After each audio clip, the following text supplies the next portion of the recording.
Hello everyone, this is Ankit Kanodia from SmartSync Investment Advisory Services. Welcome to the 35th Mission Smile webinar.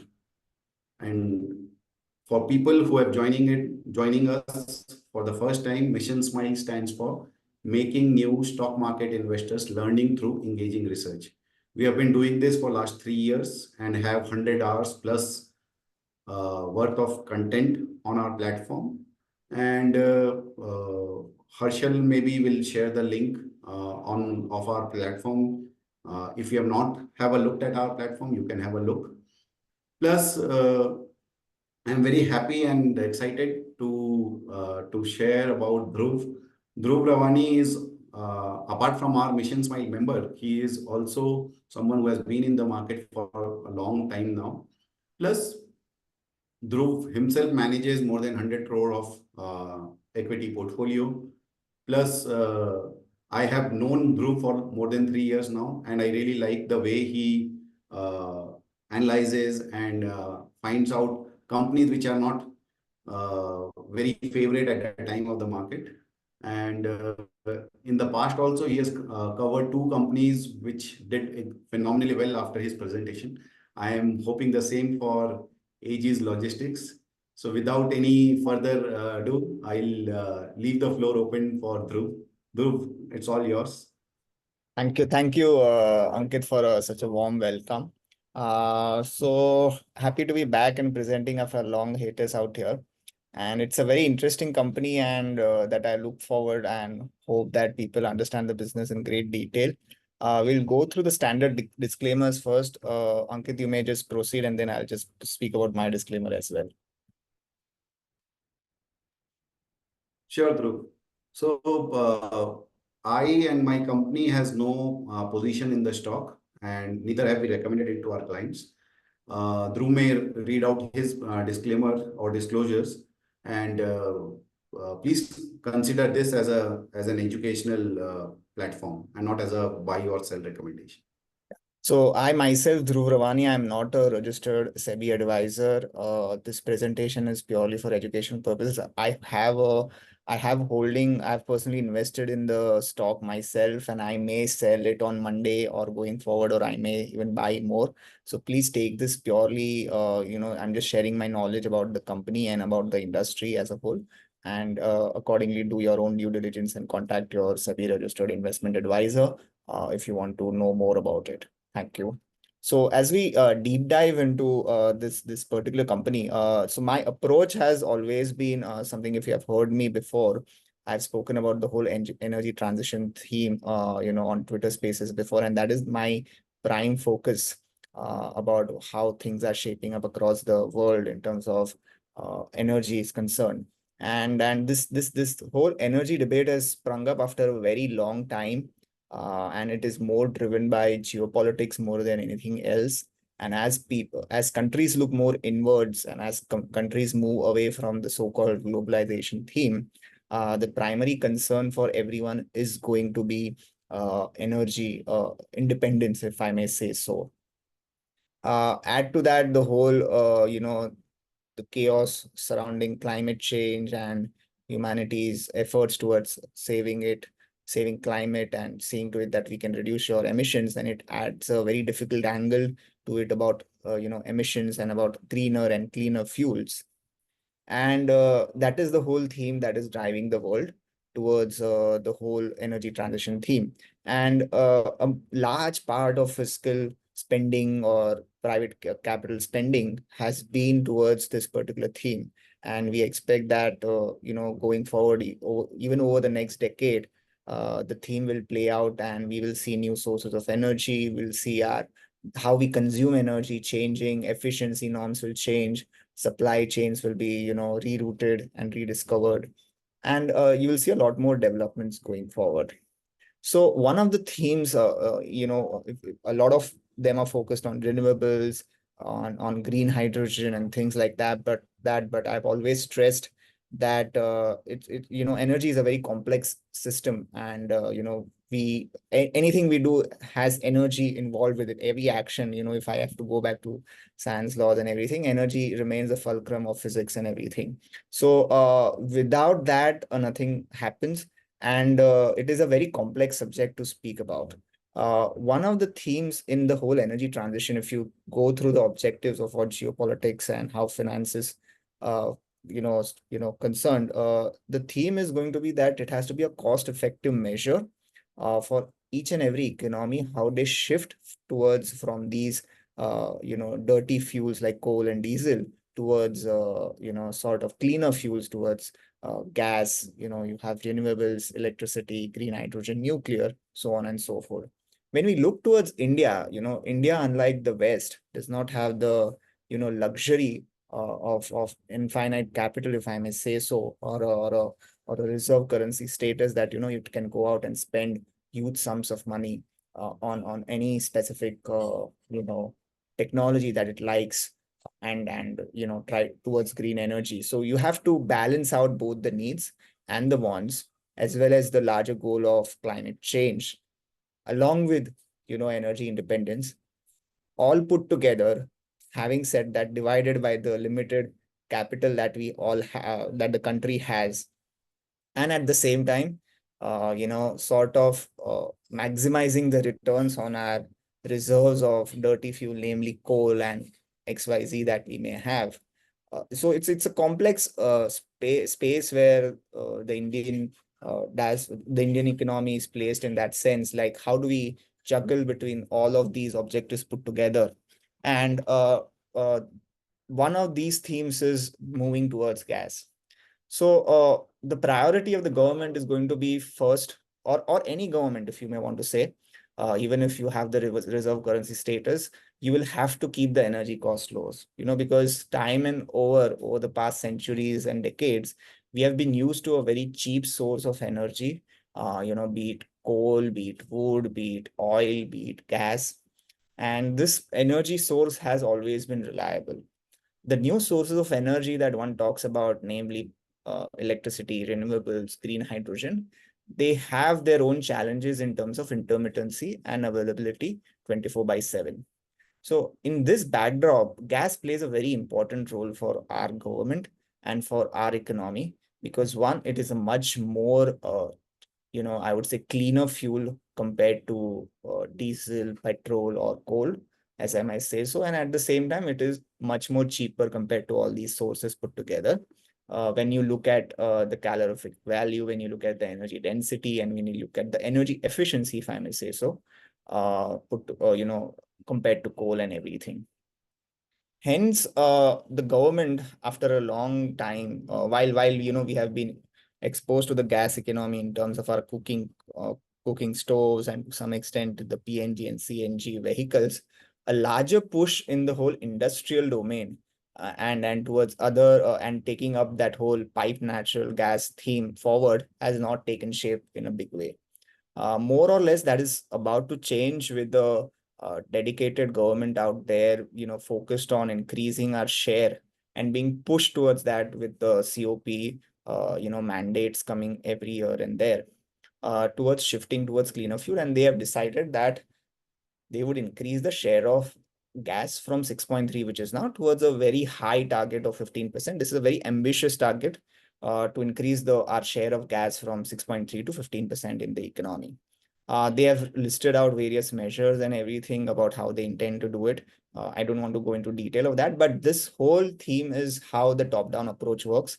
That, if this particular change of energy mix is going to happen, then you are going to have a lot of players who are going to be part of this ecosystem who will benefit out of it.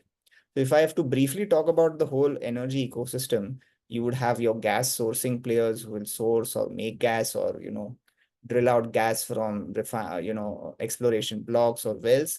You will have the infrastructure players like your pipe players, your storage players, one of them being Aegis, who will be there because, your gas pipelines will have to be laid. You will have some small wall players who will be involved. And then you will have your distribution companies, which will, finally distribute it to the end players out there.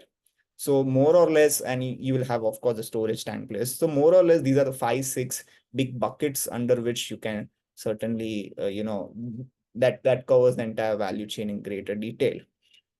So why did the government suddenly thought about it, and how it will certainly fructify over the next 5 years? So around a month back, I tweeted, the tweet is on the right out here, where I talked about the natural gas pipelines that the government has been building over the last several years. And somehow, so if you see, the yellow lines are the lines which were built before 2017, and the green lines have all been started to be built up post 2017. So when these all pipelines get you know made up by around 27, 28, you will see the length and breadth of the country being connected by one single grid. So just as in power, you have one national grid, which is being done by Power Grid, which is a very big facet. One of the benefits that India has today, that we have a connected power grid out there in India. Even the US doesn't have a connected power grid, national power grid, as we speak. So just on similar replica basis, we are trying to create a national grid for even gases. So this is how the shape of natural gas will look like. And on your left is what your LPG gas pipelines will look like. So the length and breadth of the country is sort of being covered out here. And these dotted lines are the ones which are getting as we speak, are getting built, and some of the smaller ones are being talked about to be proposed to be implemented. So when you combine both these charts, you will see why the economy. So it's not something that they have to do it. It is just that the infrastructure is finally coming up, piping and transportation being the key towards any shift from dirty fuel to gas. If it has to happen, it will have to happen uh, if there is proper logistical infrastructure under the whole Gati Shakti ecosystem as we speak. So once this is connected, you will see your volumes of gas grow up, be it LPG, be it LNG. And that is how this whole objective of increasing the share of gas in the economy will be achieved. Before we dig deeper into natural gas, I think I would want to talk a little bit about how, for us, you would want to consider LPG, LNG, NG to all to be the same, but it is not the same.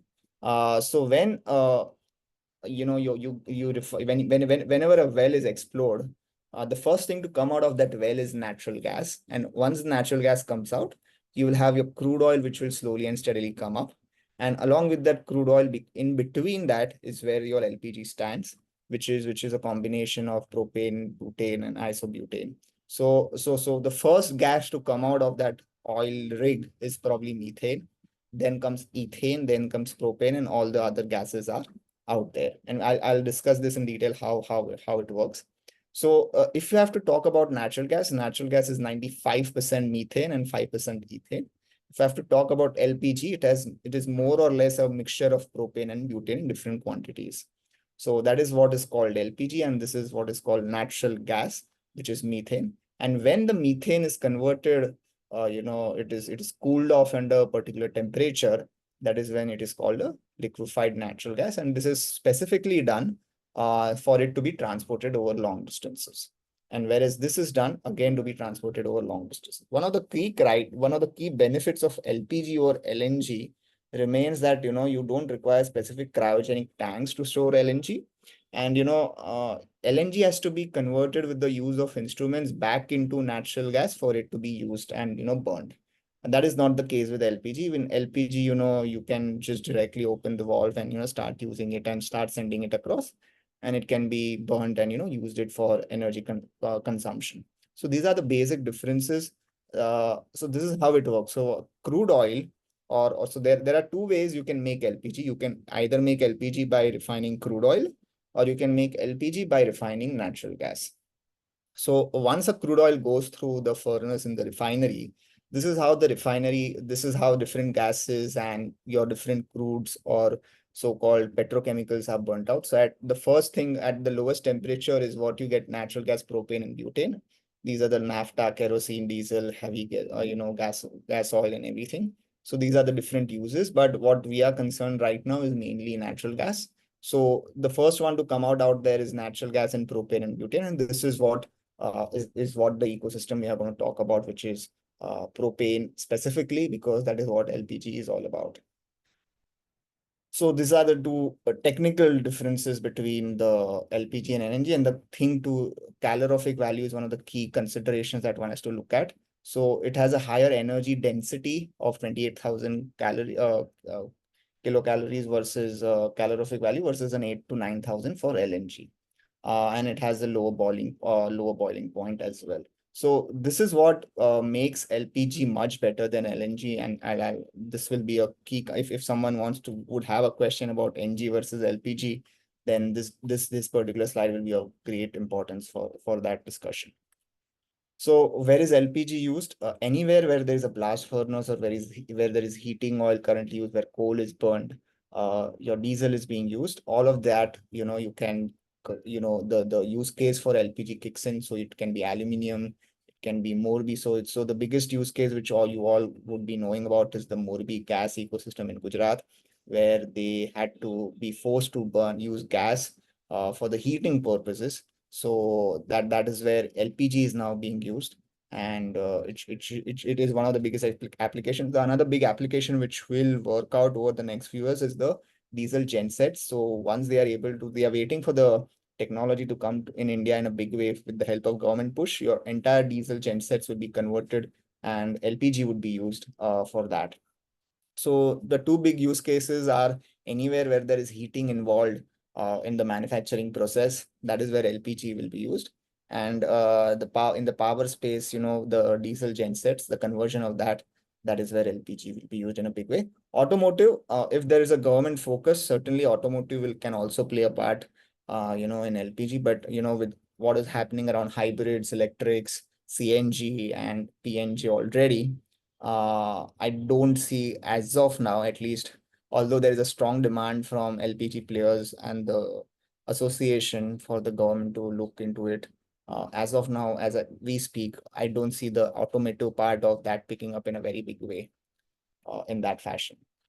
So this is the whole thing that, when I talked about the cleaner fuel thing, coal generates CO2 of 95.9, which is currently used in power plants, and even diesel, which is currently used in in diesel gen sets across the country.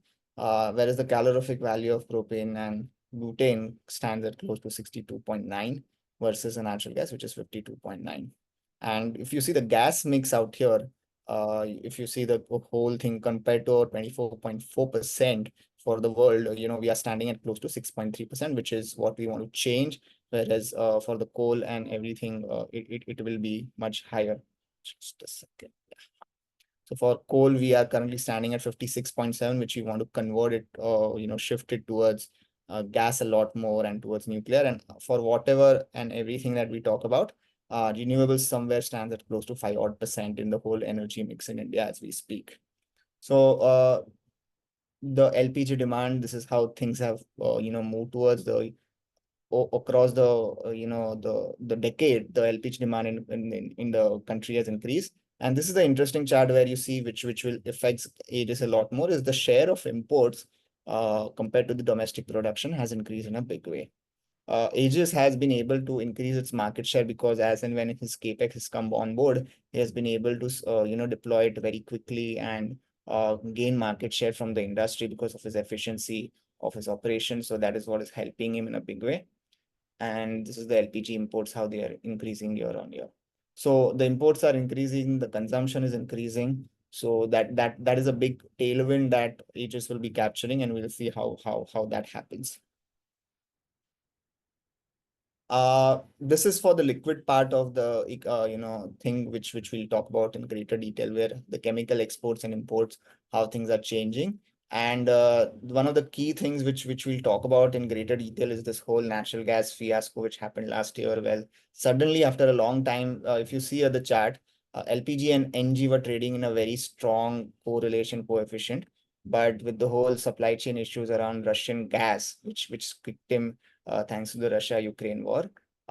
This has suddenly changed, and we expect a large volatility to be, even if they are currently same out there, but the volatility will keep on increasing because the supply chain has been broken for good over the longer periods of time. And this is the whole how US, thanks to US shale revolution, the size of exports by US of LPG and propane has also been increasing year on year. So, like we discussed, LPG is going to be used in India in a big way, because of the price specifically, which is 42.2 per standard cubic meter versus imported LNG, which stands at 45. So there is a 10% arbitrage which always remains out there.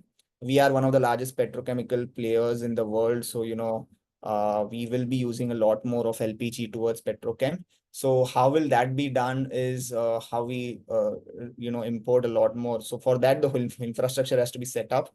And once we do that, you will see a lot more of these PSU refineries using LPG a lot more. So as the cooking coal in our homes gets shifted to natural gas pipelines, and through natural gas, the LPG which is currently we are burning will be used by this PSU for a much better use, which is using that for creating the petrochemicals and increasing their revenues because of that. So, and of course, as we discussed, that it will be used as an alternative to coal out there, which will be there.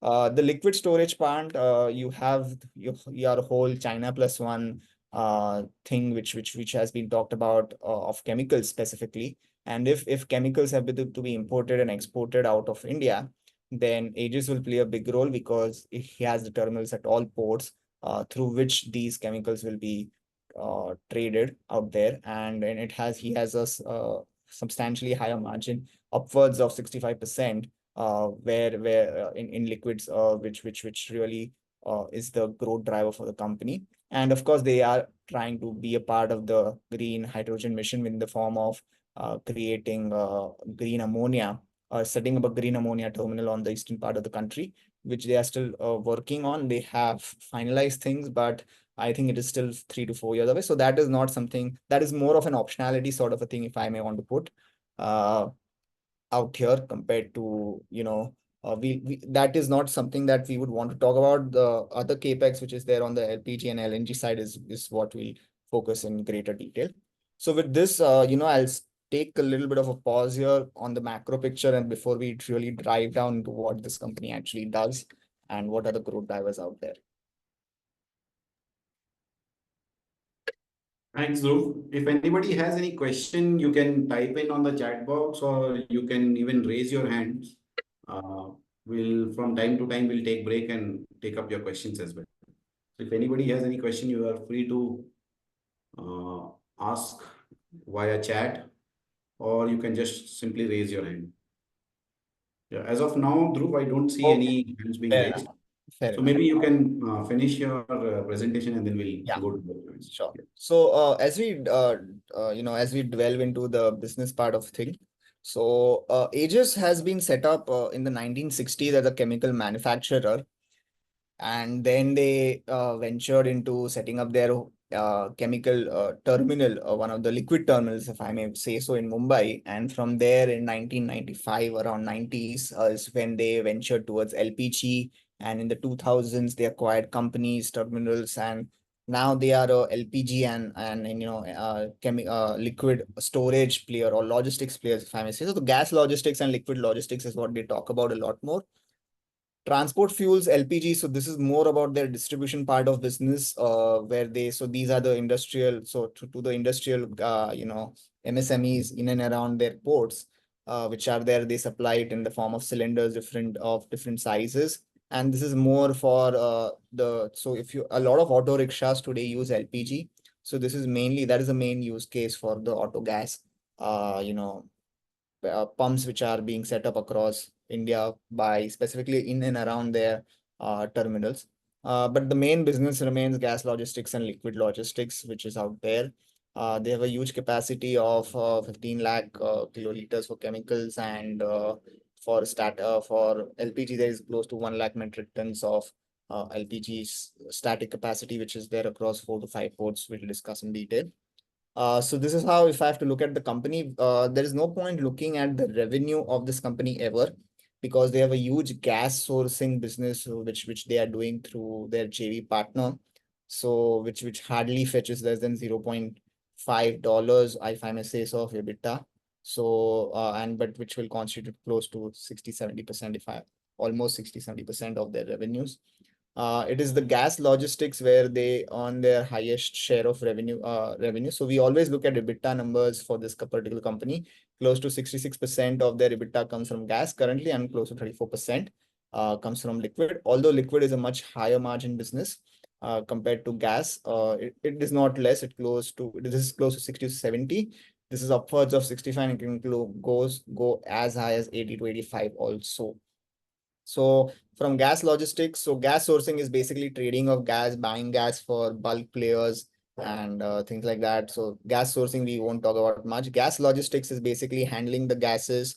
So PSU or a refinery will place a gas, and that gas has to pass through a particular terminal for it to be sourced at that refinery. So Aegis provides that particular terminal facilities for them to handle their gases out there. So and they take it on lease for particular days, and that is how the throughput and everything is measured. So gas logistics close to 45% out there, and there is close to 9,600 kiloton across their 4 terminals. And gas distribution is a piece where we just saw about the auto gas and the industrial gases which they distribute to the MSME, that constitute close to 21%. This is a very high margin business because of course it's distribution. And as and when this gets scaled up, that is how your EBITDA margins overall will look good, as and when the liquid division gets scaled up, your EBITDA margins will certainly improve. So that is where the upside really lies in terms of margin expansion for this particular company, apart from the coming off of the capex on stream of capex, which as and when it happens. So this is how the company is structured. They have 3 verticals. One is the LPG retailing, which is the Aegis gas, the auto gas thing, which they own 100%.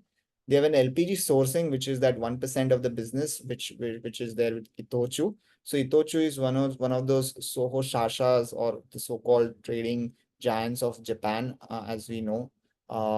They have tied up with them. So 60% of the business revenues they keep, 40% Itochu keeps. And in return, Itochu also owns 25% of one of the terminals of Haldia. So the thing is, Haldia was the first terminal which was set up by them, and they recovered their whole cost by selling off 25% of the particular plant to Itochu. So that shows about the sort of mode that this particular company has in terms of EPC, of setting up of terminal capacities, especially in LPG, and even on the liquid side, as we understand in greater detail. Apart from that, in 2021, they ended up having a JV with the Vopak, which is one of the largest players of terminal handling players across the world. And all the ports, which are mainly these 5 of them, are being handled by Vopak out here. So and apart from the the Mumbai terminal, which is there, the Mumbai LPG and liquid terminal, they have kept it outside of the purview, whereas for the rest of them, Vopak will have a 49% share. So the thing, what really excites me for this particular company is specifically these 2 JVs.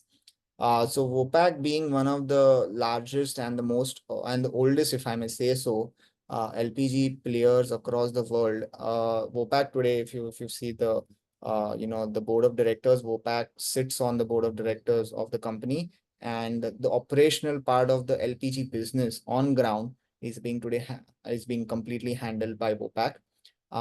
So in terms of efficiency, in terms of costing, taking care of reducing the cost, reducing the leakages, reducing, things like that. The thing that Vopak gets to the table in terms of technology and everything, it makes Aegis a leader in that.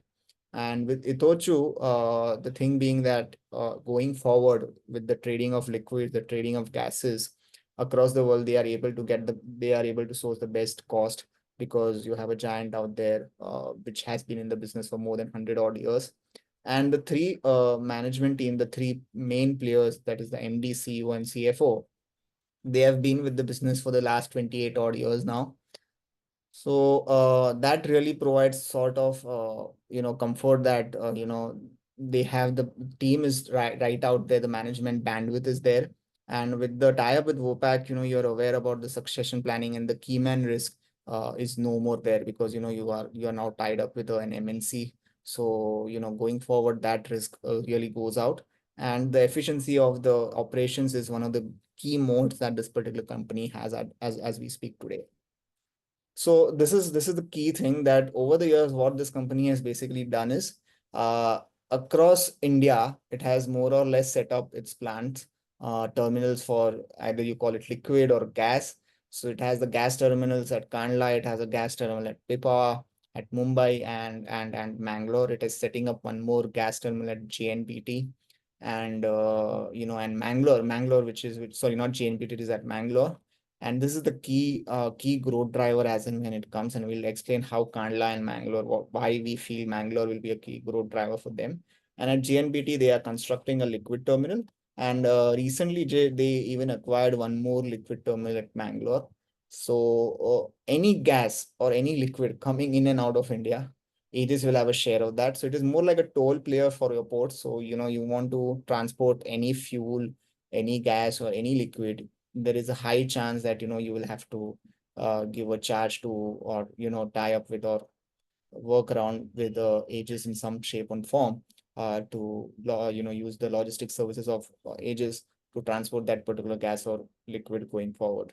So this is what interests me a lot more, that you have a long term, if the tailwind of gas and chemicals, if you want to talk about, then here is a player who going forward will benefit because of the scale that it has now more or less reached, at an inflection point or so. So this is in greater detail how the map looks like. Recently, as I said, they just I think 10 days back, they increased their capacity in Mangalore of liquids, but this is how the plant looks like. And they are certainly increasing the capacity by close to 100% both for liquid and gases for the next 3 to 4 years, as I'll just explain that in detail in the next few slides. So we talked about this also, that different verticals, like that is a liquid and the gas vertical, and one of the USPs is that, unlike other players who will contract an APC player for constructing their terminal, the terminal out there for Aegis is constructed in-house. So automatically your cost of capital reduces, and your ROC is increased, because your fixed assets the asset turnovers will be much better. And in terms of, if we have to talk about asset turnovers, they are able to recover the cost in close to 3 odd years for gas, and 3 odd years for liquids, and for gas it stands at close to 2.5 years. And each of these terminals have a shelf life of close to 40 odd years. So it will keep on throwing free cash flows of close to 40 odd years. If we have to look at it from that angle. So and once you reach a scale in such companies, once you have the balance sheet strength out there, it really helps you achieve that. So that is one of the key modes that Aegis brings to the table in terms of that. So this is how the EBITDA breakup looks like. We discussed this earlier, that the big optionality will come from gas distribution and also from liquid handling. Gas handling will keep on increasing in a steady state. So in terms of numbers, absolute numbers, it will certainly be there and keep on increasing. But if the pie has to change, the pie can change in percentage terms, in EBITDA margin terms, because of gas distribution and liquid handling in a lot more manner. So these are the gas terminals that they are having in Mumbai, Pipavav, Haldia, and Kandla currently. And they are increasing their capacities at these existing locations, and they are also building up the big one at Mangalore. At Mangalore, the one they are building is a cryogenic tank, which will be one of the biggest static capacities that they will have. They have the entire spectrum of energy players as their key customers out there. And how are the evacuation methods set up, via road, via rail, where and where they are there. So at Pipavav, the railroading that they do is, I think 4 times the rakes are sent every day, which is a very high efficiency of operations, if I may want to say it. So they are running, if I have to look at capacity utilization, they are running at close to 110 in terms of when it comes to railroading. So that is the key out there, which is the thing. The throughput capacity, as I said, will keep on increasing. So this is how the pie chart will look like.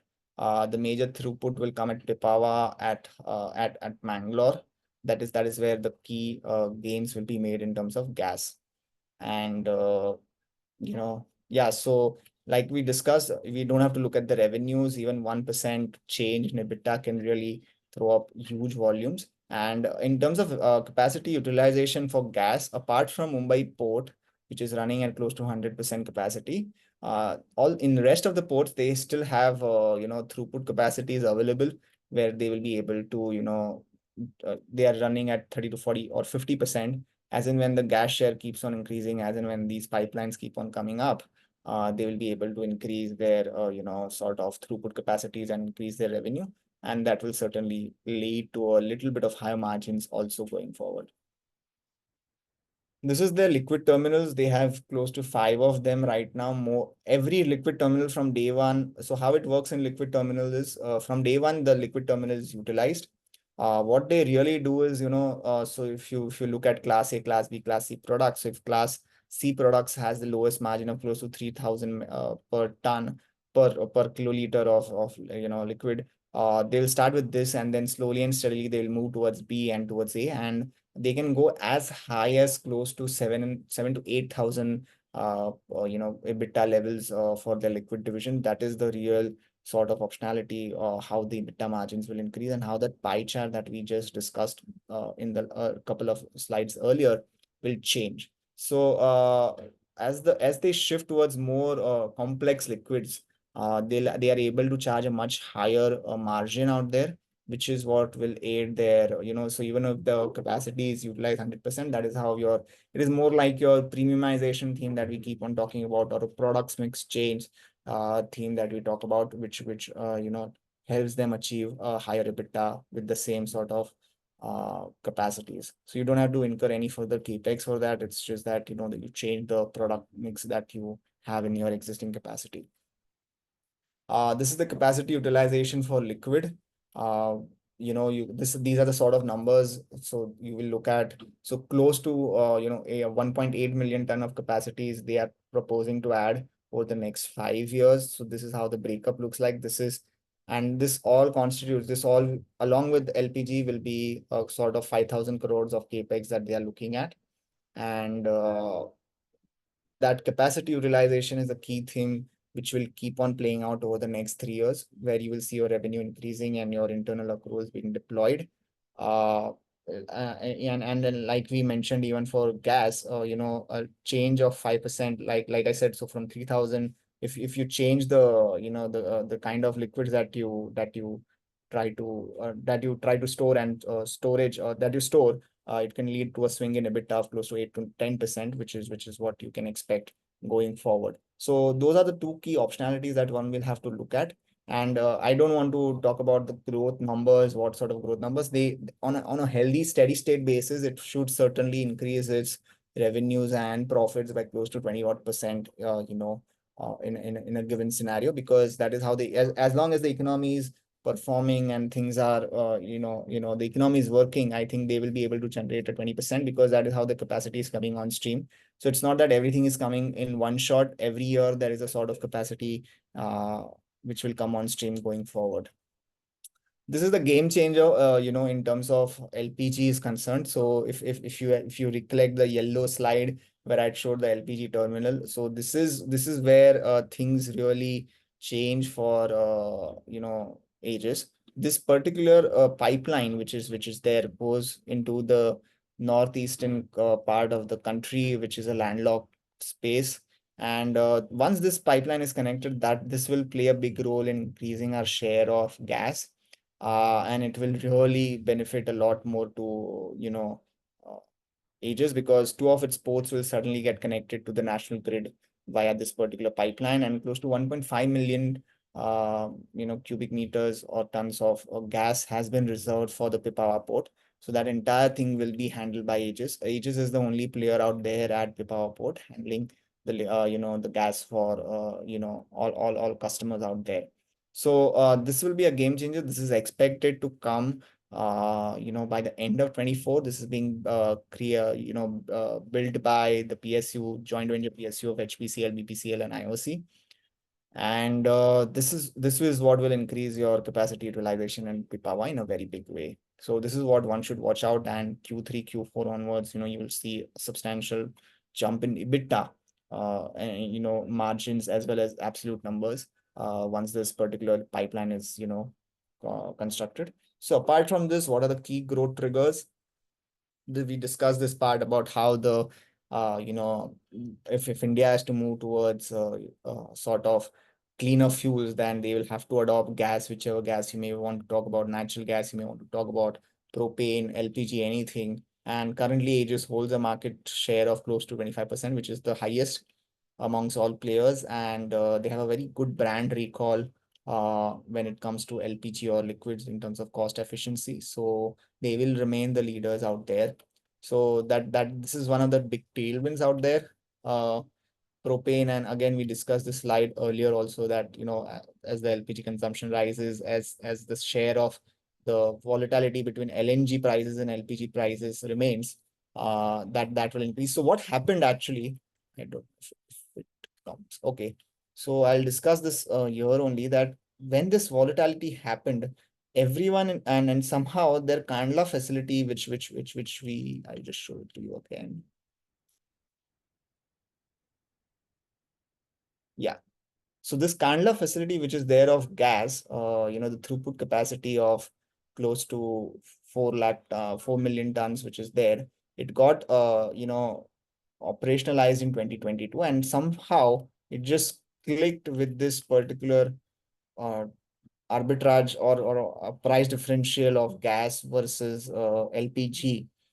So it was a blessing in disguise, or what, for both the Morbi players, or even Aegis, that they were able to immediately increase their capacity utilization, and I think it is close to 50-60% as we speak today, where they were able to transfer this LPG to the Morbi gas, and it has replaced LNG, sorry, NG in a very big way out there. So that is why you see a lot of pressure by Gujarat Gas when they talk about propane prices and arbitrages.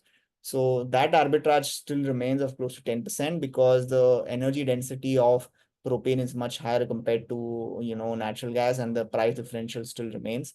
So having said that, as people have realized out there in Morbi that it is better to have both the fuels ready, and as and when whichever fuel is cheaper, we'll probably source that for burning. So everyone has a dual gas furnace out there in Morbi, and that is what even other MSMEs are planning to do out there.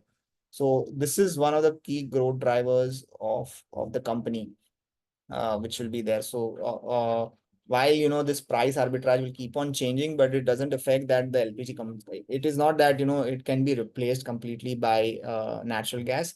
LPG will remain as a part of the energy mix, because we have to shift towards the larger goal, as we talked about, that we have to shift away from your dirtier fuels like coal and diesel. So if India has to do that, LPG and NG both will be a mainstay towards reducing your CO2 emissions in the country. This is that particular slide if someone wants why. So this is the energy density, as we talked about earlier also. It is much higher for propane compared to natural gas, and of course there is a price differential of close to 10% which really helps it to get a higher share compared to natural gas. So going forward also, one will have to key what is the share of propane happening in Kandla, and that is what will be happening in Bangalore as well. Ammonia is a optionality, is a very big optionality, which they are talking about. So they are talking about close to ammonia plant of 960,000 metric tons, which they intend to set up in Odisha for storing close to 80,000 tons of green ammonia. This is a far-fetched project. Somewhere around 26-27 is when things come on stream. So going forward, you will hear from the management of how things play out for this particular thing, the business case, the revenues, and the EBITDA margins and everything. But ammonia is a complex fuel, so you can expect a higher, EBITDA levels certainly for this as and when it comes on stream. And it is one of the largest that anyone has announced till date. The petrochemical trade, as it improves, the liquid division will certainly benefit out of it. I'll just talk about the liquid capex, which we'll see in the next slide. So as and when you import and export and logistics, thanks to Gati Shakti thing, as your import exports of petrochemicals and chemicals in general increases, Aegis will certainly benefit out of it, because like we mentioned, as they work around with more complex fuels out there, they can certainly generate a much higher EBITDA of close to upwards of 80 odd percent also. They have been able to, successfully over the years, and even going forward, they intend to, whatever cash from operations are there, they are intending to, deploy it for further capex, because they are able to generate a good ROC, healthy ROC of upwards of 20 odd percent. And they have highlighted that at least for the next 5 years, they'll be keep on doing that, before they end up stopping. And this you see the huge bump up out here in capex, because this has happened because now that the whole operation is being handled by Vopak, and they have two strong players handling their operations, the company can itself, the top management can focus on the strategic way forward for them. So they have announced a huge capex of setting up further terminals out there. So this snapshot, this particular thing provides the sort of capacity expansion. So even for liquid, they are going to double the capacity. Same is the case for gas. Gas we discussed earlier. So they are going to increase the capacity by close to 1 lakh 31,000 million tons, whereas for liquid it's close to 7 lakh odd kiloliters of capacity that they will increase. And this all is coming on stream by FY27 slowly and steadily. So this is the key. Out here in gas, this is the key growth driver which will come in FY25, because in the south side, while we have the LPG, pipelines out there, which connects the north, the south, both the south cities of Hyderabad and Bangalore, Bangalore and Hyderabad. Once this whole capacity comes up, it is the largest static capacity of cryogenic tanks out there in the country, which will be there, and it will help it have a good throughput. And this will, why this is of interest is because what the company has a strategy is, wherever they have their terminals, in and around those terminals are the MSME belts out there. So they try to supply the gas to those terminals, and gas distribution provides one of the highest margins for the company across all the three verticals, be it gas storage or liquid storage versus gas distribution. So gas distribution has that optionality of higher margins out there. And once this particular capacity is set up, that margin should start accruing, because they will be able to set up their distribution reach to a much larger space out there in South, which is a current vacuum more or less as we speak. This is the growth chart. So if someone wants to grow through in terms of how things have shaped up for Aegis over the years, uh, you know, that is there.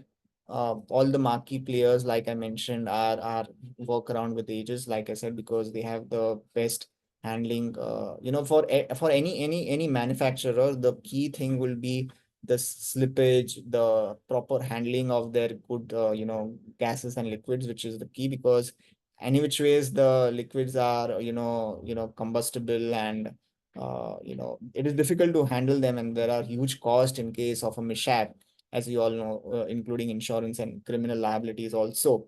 So when that is the case, you would want someone who has experience, and with Vopak, not only that they didn't have it earlier because they have been doing it for 20 years, but with Vopak coming on stream, everyone will be even much more assured in terms of slippages, which helps the particular company charge a much higher margin for doing the same services compared to others. And they are leaders in terms of their liquid and gas handling capacities wherever they are present, be it Kandla, be it Pipavav, be it Mumbai, be it Bangalore, be it Haldia, be it JNPT, where they are going to come up. So they are going to be leaders. Even they are confident that in JNPT, this is the first terminal, and they are very bullish that in the next, this is the phase 1, in phase 2 and phase 3 they will be able to set up further liquid handling terminals out there. So that will be a big growth driver, upwards of 26, 27, if I'm going to talk about. That is what we can look forward to. So growth prospects are certainly there as the economy shifts, as the economy grows, and as there's a lot more trade happening with India, between India and the world. You will see Aegis benefit in a big way. So what are the key risks, if I may say so? Yeah, so if there is a delay in for their projects to come on stream, if the global recession slows down the imports and exports of chemicals in and out of India. If competition comes up in a big way, if some uh, players with big balance sheets look at, sort of setting up capacities or driving down prices, that can really, affect geopolitical risk, of course, with LPG prices. Someone can ban the LPG imports in India, or if that is the case, then that can be there. And of course, the shift of consumers between natural gas and LPG intermittently will be a key risk to watch for. But having said that, like I said, that what are the key things to watch out for Aegis? It is the 5,000 crore of capex which they are doing, which increases their capacity across LPG and liquids over the next 2 years, 2 to 3 years. Uh, volume-based EBITDA is there in LPG, but in terms of liquid, it keeps on fluctuating depending on the kind of liquid you have, as well as for distribution. You have a higher optionality out there because that is not completely fully exposed. The biggest thing that I like about Aegis is at this particular stage, it has created that strong balance sheet with the Vopak JV and the JV, Vopak investing in Aegis. It has given that strong balance sheet to go out there and support its growth based on its internal accruals. The company will no more will have to look at debt in a very big way, for it to expand going forward. So it has reached that inflection point sort of a thing where, it will be able to, through the internal accruals, with strong cash flows that they will keep on throwing, they can go out there and start investing those cash flows wherever they want, wherever they get a higher ROC. So there is your inland depots, which they can look at with the DFCs coming on stream. And yeah, the biggest kicker will be the Kandla Gorakhpur LPG line, as we discussed, because for both Kandla and Pipavav Port, it will increase their throughput capacities, and the capacity utilizations will increase going forward. So I think that's it from my side. These are the four places from where we have been able to make this presentation. Huge thanks to Shivam from SmartSync, who created this presentation in a very short span of time. And I think I'll just stop here.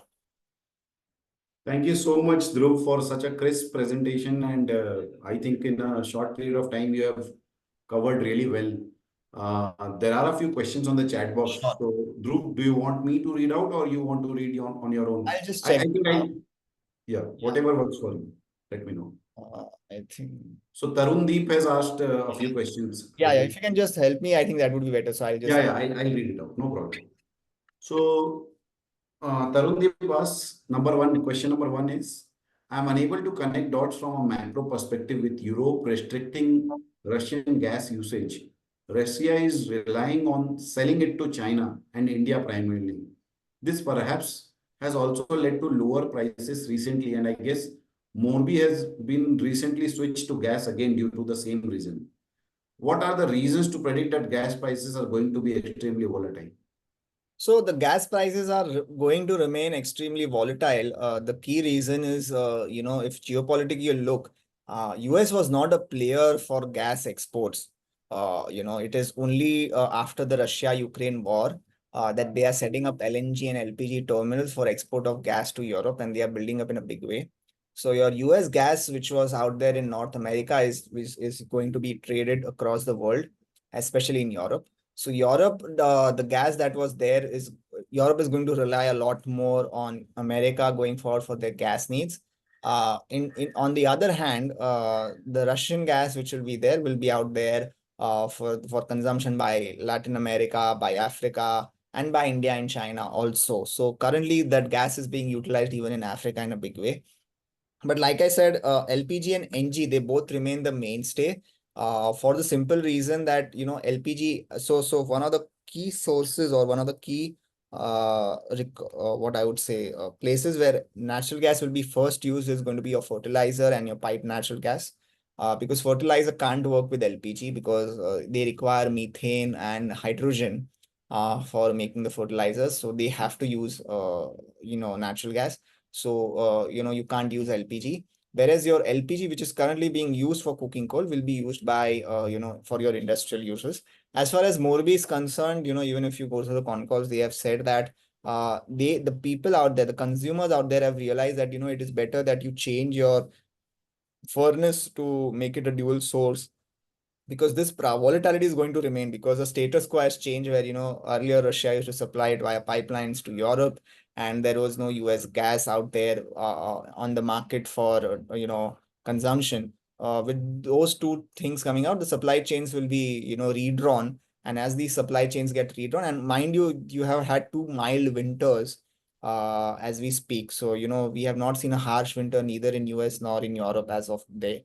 And both of these economies rely heavily for their heating purposes on natural gas ecosystem, because they can't use LPG, because the whole infrastructure is set up to use specifically natural gas. So as that demand comes in, that is what will, provide that sort of volatility in prices for natural gas going forward. Hope I am able to answer your question. Yeah, thanks, Dhruv. So I'll go to the next question, again by Tarun only. Just a second. Yeah. If a consumer, example, Morbi is getting gas and LPG at the same price, which one would they prefer? For example, in domestic use, people prefer PNG as it is more convenient at home. Yeah, so for Morbi, like I said, the LPG has a higher energy density. So even if the prices are same, they would prefer to use LPG, because the energy price the energy density of the burning LPG, you have higher energy or heat temperatures that they can generate. So for them, they will have to consume lesser LPG compared to a natural gas. So that is why it will always make sense for them to use LPG. Yeah. Third question by Tarun, I'm just reading it out. As I understand, LPG consumption in India is growing at 6 to 7% roughly. However, do we have data to understand the switch from LPG happening to PNG? So PNG, it's very simple. So wherever you have your CGDs auctions, which are being done by PNGRP, so you can look at the PNGRP website. It is the nodal authority across India. Your IGLs, and you can go through the commentaries of IGL, which is Indraprastha Gas, Gujarat Gas, and Mahanagar Gas. These are three listed players out there. And wherever piped natural gas is going to play, that is where your NG will be utilized for your PNG and CNG both. And your LPG, which is currently made by these refineries, HPCL, IOCL, and BPCL, they will be put towards more industrial uses, or they will be consumed internally to generate petrochemicals. So that is how the shift will happen, because for them, petrochemicals provides a much more higher margin compared to giving it away for cooking purposes. Right. So, Dhruv, I'll move to the next question. It is by Yash. So, he's asking what would be the impact of massive capacity expansion coming on stream from Qatar and US? Qatar is being very aggressive with its capacity addition. Qatar is planning LNG capacity addition. Will it risk LPG business of Aegis? So see, that's what the point has to be drawn, that there are going to be, so it's not that even under suppliers, even they will not allow the prices to collapse in a big way. So if you look at US or you look at Qatar, and if India has to shift from 6% to 15%, whatever is available out there in the market, India will have to use it. So while you may say, the major share might go to NG, if LNG is becoming very cheaper, so be it. But it doesn't mean that LPG will go out of it. LPG will be used by whoever is using it. And see, understand, it is a pipe thing. So you have to look at what is convenient for me to also use. So if there is no pipeline which is out there near your particular industrial belt, there is no other way for you to do it. Whichever pipeline is out there, you'll have to use it. So, and near the terminals, if I have a terminal out there and they are able to give me industrial gases at a cheaper rate, so for the customer, it is always going to be what is more cheaper. And it will be at site. So what is most cheapest for me at the site, including all the infrastructure costs and everything. So it will always be if there will be a delta out there which will keep on changing. But what more and more industrial players are realizing is what I told about, that we'll keep a dual furnace. So both, whoever is there in the MSME space, they will see to it that they can use both LPG and natural gas at the same time, and whichever is particularly cheaper, they can get it. So if a customer wants LPG today, or LPG cylinder, within half an hour, Aegis is able to deliver it to them on call. So that is the sort of convenience that Aegis provides in and around its ports. So rest assured that it is not going away anywhere. The growth is certainly going to remain. And NG has been there, for a pretty long time, So Qatar as we have sourced gas from Qatar all the way back from 1999. So it's not that it is new. Like I said, if the government is building the pipelines, there is some talk about. So you only have the natural gas pipelines a lot more on the western side. We don't have too much gas pipelines out there on the eastern and the landlocked states of northern and the southern states. So as more and more of these pipelines get set up, you will have the share of gas going up. So be it NG, be it LPG, wherever, जिसके पास जो पास में है, whichever pipeline is closer to whomsoever, that particular gas will be used by that particular customer. He's an individual customer like us, or he's an industrial customer like one of the factories. Sure.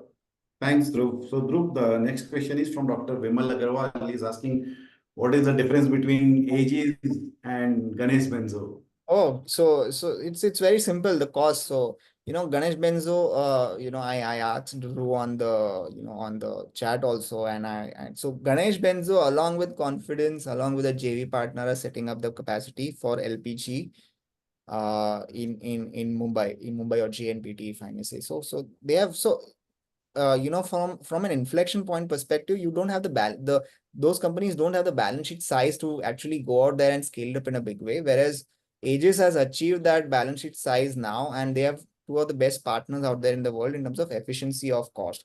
So I think it is not going to be the top line which will determine. As investors, I'll be focused more on the profitability. So who is going to generate the highest particular profit for the buck? So that is what I'm going to focus on, and I feel that Aegis will be there. So that doesn't mean, see, if India has to go from a 6% to 15% share of gas out there, there will be just not Aegis, there will be multiple players. And at the end of the day, this guy only has 25% market share. So there will be players who will have a market share in terms of the share of the market will be there with other players as well. But will they be able to generate a consumer rate profit number? That is a question that you'll have to look at. So revenues will be there for everyone to, make, but what sort of profit numbers are going to, what sort of return on capital and return on equity one is going to generate, that is what you'll have to look at. Right. So, Dhruv, there are two questions by Chanchal Kumar. I'll read them one by one. Yeah. So, the first question is, was the pricing of assets sold by Aegis to Vopak during JV formation was fair? It did seem cheap. Would like your thoughts here.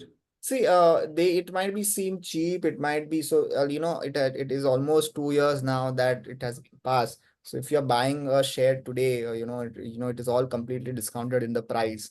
So what they get in return is also what one has to look at. So the longer runway of growth in terms of efficiency or cost is something that the management would have considered. Whether it is cheap, whether it is expensive, it's all very subjective for everyone. But the thing is, it is not something that is going to happen. It has already happened, and so it's a pass, so everything is discounted in the price in that sense. Uh, Second question is, as you follow HOEC, how do you see the gas pipeline impacting it? Oh, certainly. So there is a pipeline named IGGL which is being constructed again by the BPCL. Again, the GAIL is also a partner out there, and it is on the northeastern side. I think I'll just pull out the slide. It is there on the first slide. Just a second.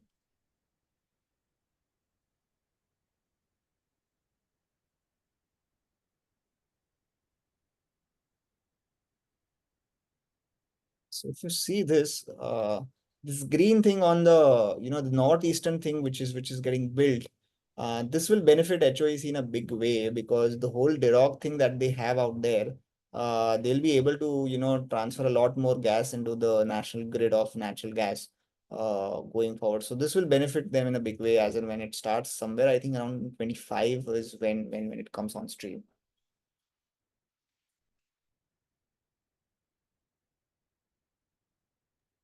So, Dhruv, the next question is from Shivam Shah, who has made your PPT. For sure. Hi, Discussion. Shivam, thank you. So, the building of gas infrastructure will also benefit some oil and gas producers. HOEC is awaiting their Derox gas producing assets to be connected to the national gas grid by FY 26-27. Also, have you read about any recent gas discoveries from the East Coast, apart from the Mahanadi one recently? No, nothing. I think any gas discovery will be very heavily publicized. So nothing new either by ONGC Oil or any other private players also. So, but yeah, I think I think they have passed the development phase. All oil and gas players have passed the development phase. There are a lot more, you know, drilling pipelines which are, so if there are no dry wells, then you will see a lot more wells coming on stream in the next 2 years. So, one should look forward to it in that fashion. After a very long hiatus, you will see your domestic share of oil and gas productions inching up going forward, because there is a very determined focus by the government towards increasing that. So, all players are focusing on that. The right policy support is being provided in terms of, equitable pricing for, the gas. Domestic gas is no more subsidized out there, so that is benefiting them. So yeah, so it's I would say it's a sunrise sector again, the whole oil and gas ecosystem. Yeah, Shivam, you have raised your hand. You may ask your question if you have any Yeah. follow-up question. Yeah. Hello, Dhruv bhai. Hi, Amazing hi. presentation. Thank you. So actually, I asked this question about gas discovery was because recently during the Ariane's conference, I attended this CMEX presentation. CMEX. Yeah. Yeah. So there, I think their VP was talking about like ONGC spending heavily in East Coast. So probably they're going to start exploration, or they have already got like some indication whether there is some sort of Absolutely. gas. Correct. So they will be first, what happens is they will build an exploration well, then there is a development well, and then there is an actual well which is drilled. So there are three wells which are sort of drilled, and once the actual well is drilled, then they can keep on drilling the more wells if they want, as and when.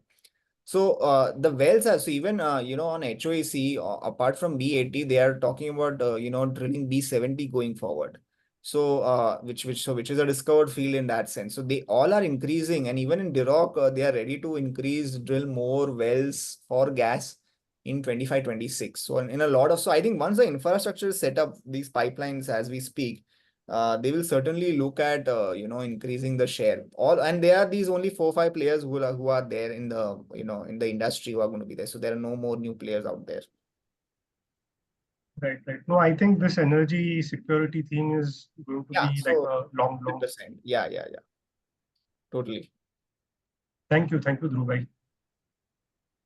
So thank you so much, Dhruv, and all the participants who have asked some really good questions. And I have just one question, Dhruv, which is not related to the company here, but just wanted to hear from you.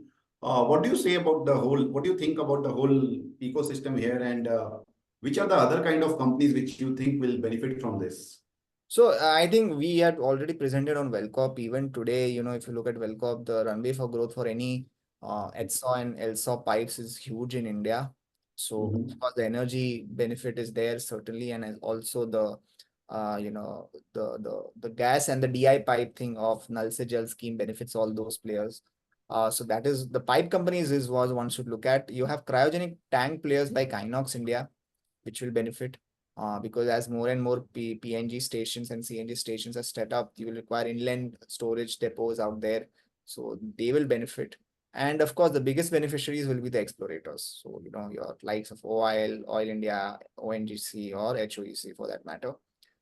They will be the big players who will certainly benefit out of it. And the refining thing is what you have to look at. So refining is more on the PSU side and the Reliance side. So not many people will talk about it, but India is the only country in the world today who is setting up for the refining capacity.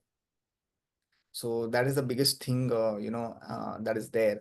So that capex is huge, and we need that refining capacity very early. So anything that goes, so yeah, your players like ISJEC and everything who supply boilers, steam turbines, things like that. So those are the capital good players who will certainly benefit. Valve players, drilling players are there. There's a company named United Drilling which supplies small parts to these players out there. Jindal Drilling is another one who provides rigs out there. So those are the players one can look at in terms of equipment supply players to these exploration companies who are going to be that. And steel, and of course they are the long-term bets out there. Thanks so much, Dhruv. So that was really very helpful. And for our Mission Smile members, especially people who have joined us in the last 1 year or so, there is an old presentation by Dhruv on Welspun Corp. I think we did that presentation in September 2022. Yes, So, yes. and it's there on our platform. You can go and check. If anybody has any problem in locating that, you can get in touch with me or Harshal will help you locate that. So I would highly recommend all of you to watch that presentation as well. And of course, the recording of this presentation will also put up very soon. So thank you so much once again, Dhruv, and thank you so much all the participants for being very patient and also asking some really good questions. Thank you so much, everyone. Thank you. Have a nice weekend.